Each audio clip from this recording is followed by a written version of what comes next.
on the continent to support good public policy. Please put your minds to this problem. It's alive today.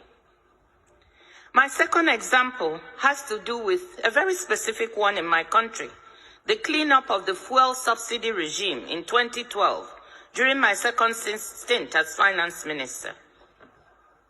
Nigeria has a fiscally challenging fuel subsidy regime. The country exports crude oil and imports most of its refined needs because its refineries are in very bad shape, and provides a subsidy for the sales of refined oil at the pump. At the end of 2011, a total of 1.73 trillion naira, US $11 billion equivalent, was submitted as claims for subsidies by 143 marketers who were importing the product. These numbers seemed horrendously large compared to what I had last seen when I was in government in 2006, which was closer to $2 billion in subsidy. So we decided to audit these claims. We audited about $8.4 billion worth of claims, and we found $2.5 billion worth of fraud in these claims, i.e., many of these marketers were trying to claim $2.5 billion fraudulently. With the full backing of the president and the economic team, we decided that we were not going to entertain these claims or to pay. The pressure from the affected marketers was tremendous, as we tried not only to say we would not pay, but also we would clean up the whole mechanism for the subsidy claims and put in place something more transparent, something clearer. This did not go down well with them.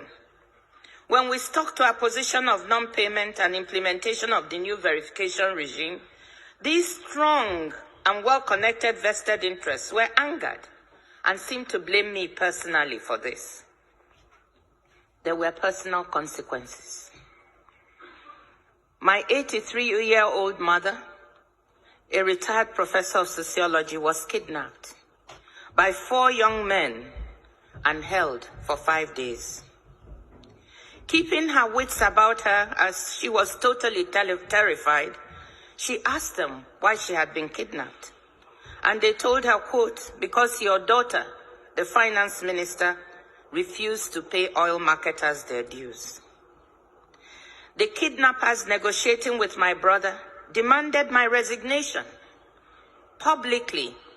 I should go on television publicly and announce my resignation and depart from the country as a condition for my mother's release. Needless to say, these were some of the worst days of my life. Imagine, when you are in position, you want your parents, all of whom are here with you today, and your relatives, to be proud of you. You want to be a source of good for your family. You can imagine how I felt sitting there and thinking, just because of trying to do something right, to implement a good bit of policy that was good for the country, this could lead to the taking of my mother's life. These were some of the worst days of my life.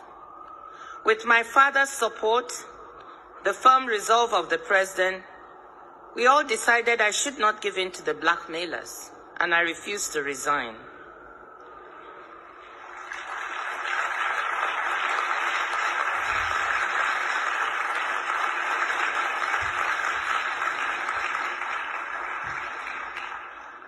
Following a manhunt, I'm sorry, I still feel emotional when I talk about it. And this story is not really publicly known, so this is probably the first time I'm giving the full details. Following a manhunt for my mother by police and security agencies, she was able to make a dramatic escape after 5 days in captivity, where she had only been given water and half of a sausage roll.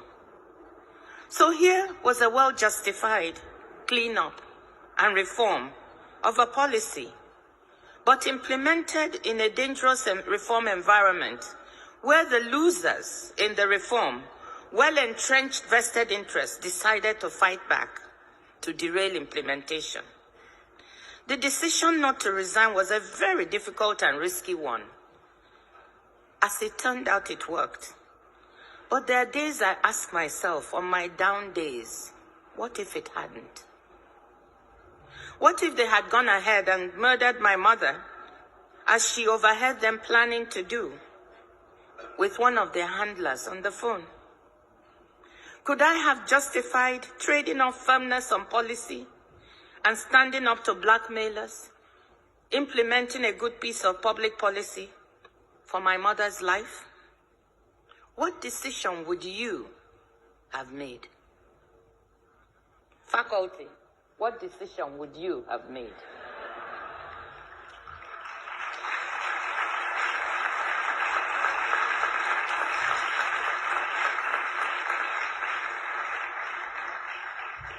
I know that one other brave hero, a woman I admire so much, brave activist and reformer, Aung San Suu Kyi, was faced with an equally terrible decision.